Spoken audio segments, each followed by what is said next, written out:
What's going on, you guys? This is Dom coming live and direct from Big D. Now, check this out. I wanted to do a brief video, and this is my first time actually doing this on YouTube, so it's sort of cool.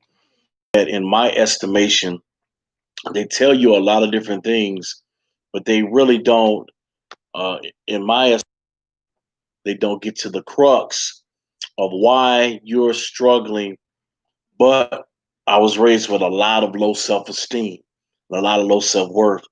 And that's the crux of many of you all's issues is that you lack confidence and because thing that you feel accepted through.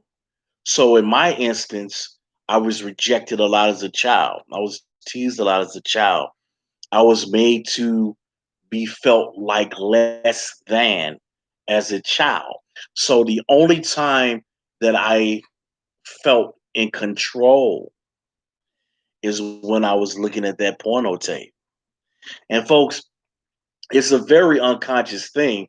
Nobody says, "Okay, well, I've had this trauma, so let me go get a porn and let me something that you develop and you start to see your behavior over time." And for me, the way that I dealt with my rejection, the way that I dealt with hurt feelings, the way that I dealt with being told that I was dumb or stupid or ugly or I had come from a semi abusive family. I was told, I was called the F word, as you see in a previous video. And if you get a chance, you guys, please like and subscribe to this channel. The only time that I felt important and I knew it was not real, but in my mind, I wanted it to be real. Because I had low self esteem, I started looking at pornography because I can look into that camera. And at that moment, it appeared that the lady was looking back at me. And that gave me a sense of affirmation. It gave me a sense of importance and made me feel like, man, she's looking at me. And I'm not saying this to be funny, but if you watch porn, you know what I mean? The woman is saying stuff like, oh, yeah, come get this, whatever. And so at that moment, you're like, yeah. And so your mind disconnects from that reality.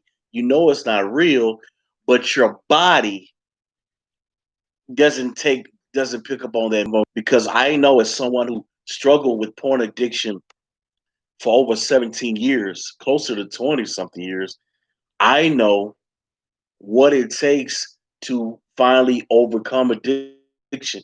Now, here's the thing this has nothing to do with whether you're a Christian or not. Now, the reality is, yes, I am a Christian, I am a saint of God, right? And so a lot of the tips and the strategies that I teach, all of them are going to be biblically based because that's what helped me to get free, right? Because I understood something that we wrestle not against flesh and blood, but powers and principalities.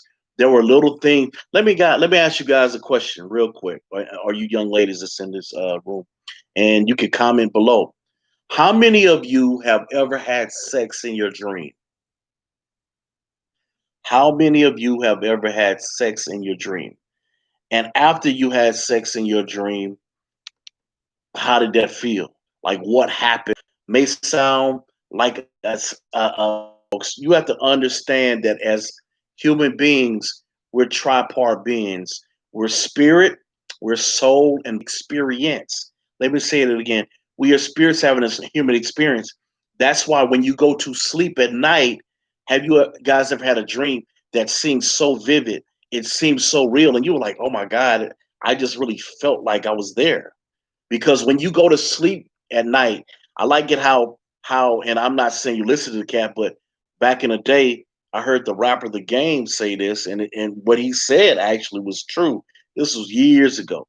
He said that sleep is the cousin of death. That's true. When you fall asleep at night, your spirit, which lives forever, is eternal, wanders off, and the way that it comes back is through the silver cord. That may be a little bit too deep for a lot of you guys.